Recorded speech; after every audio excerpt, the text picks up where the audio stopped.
Then we have the Denver Nuggets and the Los Angeles Lakers. We are at game three. Another collapse was had here, but this time at the hands of the Denver Nuggets from the Los Angeles Lakers, who led by 20 points in the third quarter last game. Funny thing happened last game, and Shaq and Charles Barkley mentioned this on Inside the NBA. There was two weird things that happened that I thought was strange, and when you go back and look at the tape, it's just very strange. But during the 20-point lead, I'll start with this one. During when the Lakers was building their lead, they were playing through Anthony Davis.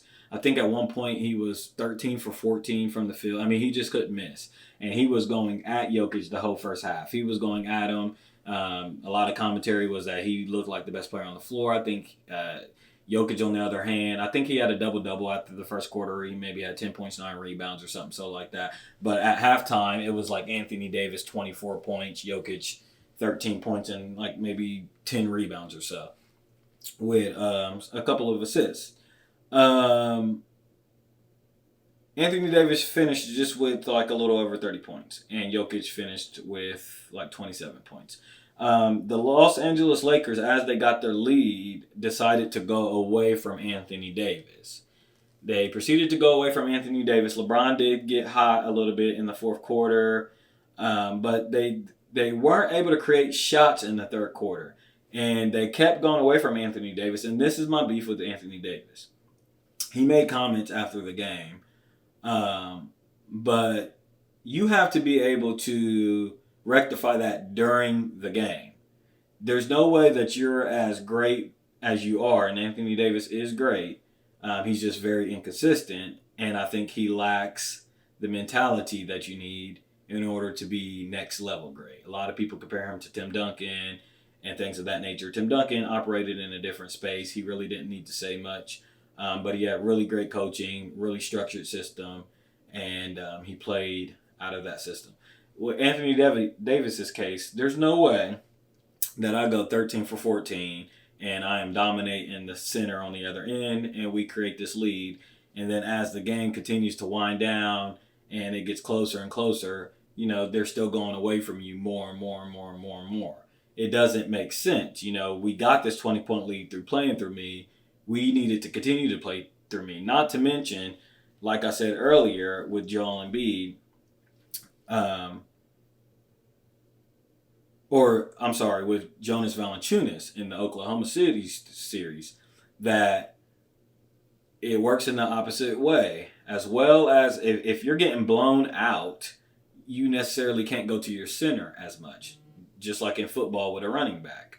However, if you are trying to protect a lead and you're up 20, it's in your best interest if you have a dominant center or a dominant big to play through that big. It creates floor balance. People are able to get back because it's not long threes bouncing off the rim, going the other way, creating fast breaks for the other team. And it controls the pace. So playing through your big man helps control and dictate the pace, and the Lakers got away from that.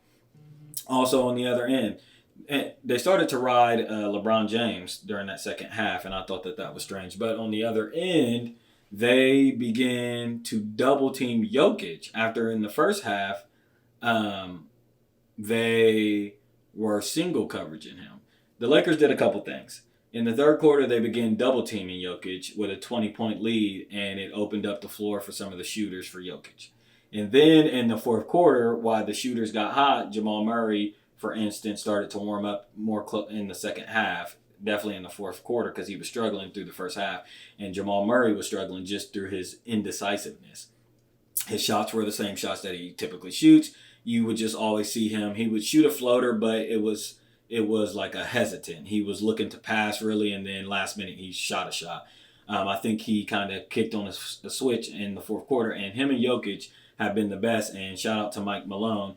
If you watch a lot of Denver Nuggets tape and stuff, I think around the last half of a fourth quarter, or sometimes the whole fourth quarter, they'll ride it depending on the game. They will go away from a lot of their offense and they will just run the high pick and roll between him and Jokic. That's what they proceeded to do, in the fourth quarter. They got rid of a lot of their offensive package and they just decided to run high pick and roll between Jokic and Murray. They would do flare screens around each other between Jokic and Murray. Murray would come around Jokic and get handoffs, and they would make the Lakers choose on how they wanted to do it. Also, once the other players on the Nuggets started to get hot a little bit, I noticed that there was a few plays in the fourth quarter where Anthony Davis was caught one-on-one with Jokic, and it was just barbecue chicken. As me and my friends like to say, Jokic took it to his chest. He takes it to his chest, but he was on full display in that second half, especially in the fourth quarter. The game obviously ended on a buzzer beater between Jamal Murray. Jamal Murray takes Anthony Davis. He gets the switch and he takes Anthony Davis to the baseline and shoots a corner fadeaway, falling into his own bench, and nails it. Jamal Murray has been clutch in the last few postseasons. People forget that, and I believe in 2022, the Nuggets got eliminated by the Warriors, and Jamal Murray was still dealing with his ACL or Achilles injury. The year before that, in the bubble, and before that, after the bubble, Jamal Murray had a great postseason. He had that crazy duel with him and Damian Lillard.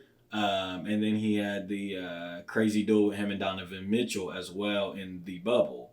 So Jamal Murray has been a big-time playoff performer. It just seems like he's born for these moments.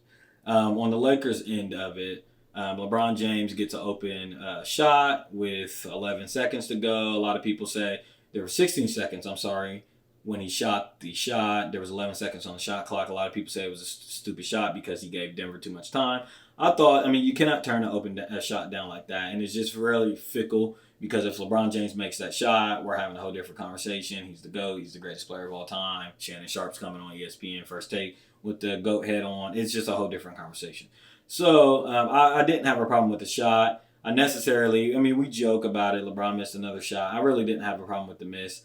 He had a great fourth quarter. He kept the Lakers afloat a lot of the fourth quarter. He had some and ones. He had some great defensive plays. He was in the passing lane. He made a few great defensive plays earlier in the game with a couple blocks, but late in that game, he had a few where he jumped the lanes and took it down the other end and scored. So I didn't have a problem with that. I just had a problem with the Lakers' second half execution and where they were going in their game plan. I thought it was very silly to go away from Anthony Davis, who was the hot hand.